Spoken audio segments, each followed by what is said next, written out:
উসমান রাদিয়াল্লাহু আনহুর মতো ধনী হতে কোনো সমস্যা আছে? ওর আপত্তি আছে? একটা আমল তার জীবনী থেকে পাওয়া যায়, এটা পড়ে আমার কাছে এত নিজেকে এত ছোট মনে হচ্ছে যে কাশ যদি এই আমলটা আমি করতে পারতাম। বলে দেব, চেষ্টা করছি যে করার, আপনারাও করার চেষ্টা করেন। উসমান রাদিয়াল্লাহু আনহু ধনী ছিলেন কিনা, তো নবীর কাছে গিয়ে বলছেন যে আমার ধন সম্পদ খুব বেশি বাড়ছে, ইয়া রাসূলুল্লাহ আপনি সম্পদ একটু কমানোর দোয়া করেন তো আমার জন্য।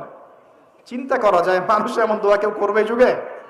আচ্ছা, নবী সাল্লাল্লাহু আলাইহি ওয়াসাল্লাম বললেন তুমি উটের পিঠে, গাধার পিঠে খাওয়া দাওয়া করো, ঠিক আছে, খাওয়া দাওয়া করো। তো তিনি খাওয়া দাওয়া করেন।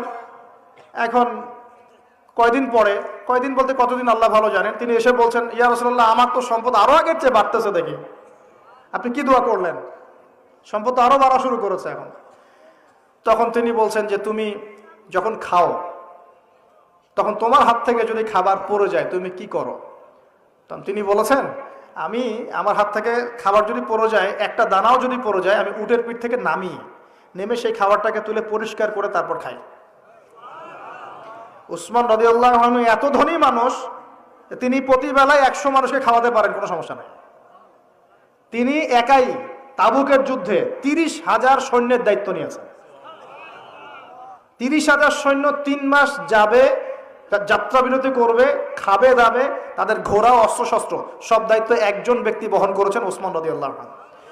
কত বড় ধনী আপনি চিন্তা করেন। উনার মতো ধনী কোনো পররাষ্ট্রমন্ত্রীও নাই পৃথিবীতে এখন পর্যন্ত, কোনো বিশ্ব নেতাও নাই ওনার মতো ধনী, এখন কেউই নাই।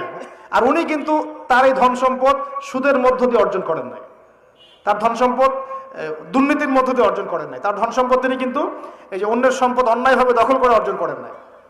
তিনি সম্পদ অর্জন করেছেন বৈধ পন্থায়, হালাল ব্যবসা করেছেন। ব্যবসা করেছেন নাকি না? এই যে আমল, তখন নবীজি বলছেন যে তোমার আমল যদি এমনই হয় তাহলে তোমাকে আল্লাহ পাক সম্পদ দিবে না, কাকে সম্পদ দিবে? তুমি আল্লাহ পাকের যে সম্পদ, রিজিকের যে শুকরিয়া আদায় করো, কৃতজ্ঞতা প্রকাশ করো যে আল্লাহ আমাকে ভালোবেসে রিজিকটা দিয়েছেন, আমার হাত থেকে পড়ে গেছে, আমি তুলে খাই। এই যে আল্লাহ পাকের নেয়ামতের প্রতি তোমার যে শ্রদ্ধা, যে সম্মান, এর এর এর শুকরিয়া স্বরূপে আল্লাহ পাক তোমাকে এরকম সচ্ছল বানাই দিচ্ছেন, আপনি কিছু করার নাই। তো উসমান রাদিয়াল্লাহু আনহুর মতো ধনী হতে কোনো সমস্যা আছে? তিনি কৃপণ ছিলেন না, তিনি আল্লাহ পাকের নেয়ামতের শুকরগুজার ছিলেন। ভুল ব্যাখ্যা নিবেন না, তিনি আল্লাহ পাকের নেয়ামতের শুকরগুজার ছিলেন। আমরা আল্লাহ পাকের নেয়ামতের শুকরিয়া আদায় করবো ইনশাআল্লাহ।